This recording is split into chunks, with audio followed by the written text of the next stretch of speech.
Hacía muchísimo tiempo que no me leía una gran novela y por recomendación de una persona a la que respeto mucho intelectualmente, que son las mejores recomendaciones para seguir los libros, me he leído La guerra del fin del mundo de Mario Vargas Llosa. Una gran novela en el sentido de que tiene más de 800 páginas, que tiene decenas de personajes y también una gran novela en el sentido de que aporta mucho cuando la lees. La novela trata sobre una guerra que efectivamente es del fin del mundo porque es en Canudos, que está al interior de Brasil, cerca de Bahía, y es una guerra en torno a 1897, creo recordar, finales del siglo XIX, una guerra que fue más un conato de rebelión antirrevolucionaria, contrarrevolucionaria, de pro-monarquía y pro-imperio de finales del siglo XIX en Brasil y pro-religión, y que fue una rebelión de los pobres bastante inexplicable para las élites brasileñas de aquel entonces y que fue completamente sofocada y aniquilada. Esa guerra, que efectivamente es una nota a pie de página en los libros de historia, que no tiene mayor interés para la historia universal, sino llega a ser por la maestría con la que la cuenta Vargas Llosa. La maestría, en primer lugar, en cuanto a la construcción de personajes. A mí me parece importantísimo que haya una buena construcción de personajes, especialmente en una época en la que cada vez nos acostumbramos más a esos personajes simples, planos, caricaturescos, de una sola cara en la que se escriben las novelas para adolescentes, que son tan comunes a día de hoy, y estos personajes realmente cada uno de ellos tiene profundidades, cambios, mucho interés. Todos los personajes están muy bien descritos, curiosamente, menos Antonio el Conselheiro, que es quien provoca esta rebelión, que es un personaje completamente enigmático a la que nunca se le explica y nunca se habla nada de él. Una gran novela también en el sentido de la estructura, que está sorprendentemente trabajada porque cambia de párrafo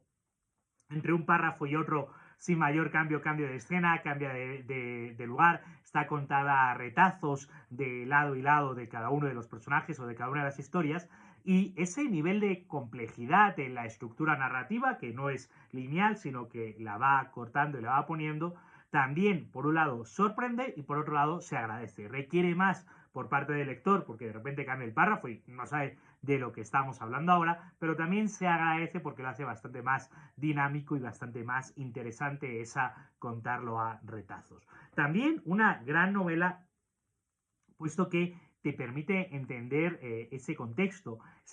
que es propio del siglo XIX y que es también parte de lo que normalmente se olvida. Es curioso porque esta especie de contrarrevolución del pueblo en contra del censo, a favor de la monarquía, en contra del matrimonio civil, en contra de la masonería y a favor de la religión católica, fue algo bastante habitual a finales del siglo, desde mediados y finales del siglo XIX, y parece que se oculta completamente, igual que cuando se nos habla de la Revolución Francesa un siglo antes, se nos oculta la Vendée y todo el movimiento contrarrevolucionario, que fue muy potente. También cuando se nos habla del siglo XIX se habla poco del segundo y tercer gran despertar de la religiosidad en Estados Unidos, que fue tan importante. Se habla poco de los zuevos o los soldados que luchaban por el Papa en las distintas guerras contrarrevolucionarias. De hecho, como anécdota, para hablar de esto he buscado zuevos en Google y me redirigía a zuecos y me ponía. Y de hecho, me ha costado bastante decirle a Google que quiero hablar de los zuevos, pero como ya nadie habla de los zuevos, pues claro, Google ni siquiera tiene registro de esto. Y en ese mismo contexto, a finales del siglo XIX en Brasil, en esta época, en este lugar completamente recóndito, bastante inhóspito, por cómo lo relata magistralmente Vargas Llosa, aparece este señor completamente de la nada, que es Antonio el Conselheiro, que no se queda claro qué relación tiene, pero reivindicando a la Iglesia Católica, quiere decir que, oye, queremos retomar,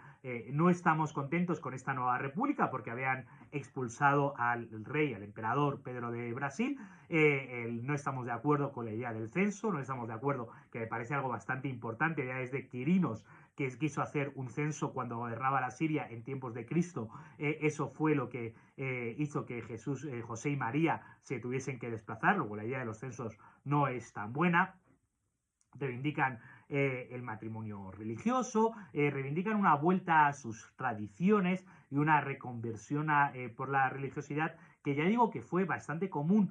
a finales del siglo XIX. Claro que no todos provocaron una guerra de tal crueldad y hasta el final como en este caso. La novela, relatada magistralmente, a retazos, bien larga, con muchos personajes, con muchas subtramas, tiene muchísimo interés porque, como al leer todo gran libro, pues terminas con tres cosas que son maravillosas para cualquier persona. Primera, disfrutar. Y no podemos olvidar esto. Uno no lee porque tiene que, uno lee porque durante el periodo, que es las horas de su vida que está dedicando a leer estas 800 páginas, las está disfrutando. Exactamente que cuando uno no está viendo una serie de televisión o que cuando uno está con sus amigos. El fin en sí mismo es disfrutar, ¿no? Porque te disfrutas de la historia que te están contando y de lo bien que te están contando. En segundo lugar, es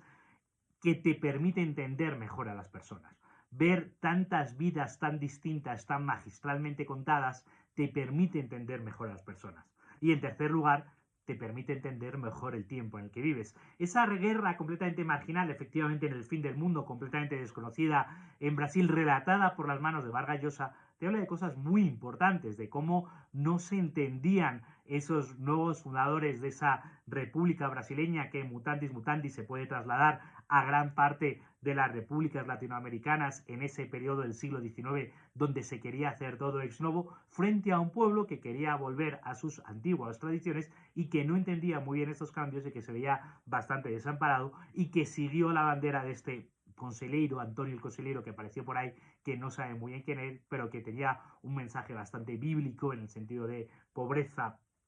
en el sentido de misional. Una novela muy bonita que ojalá tuviese más tiempo en mi vida para leer más grandes novelas. Os la recomiendo.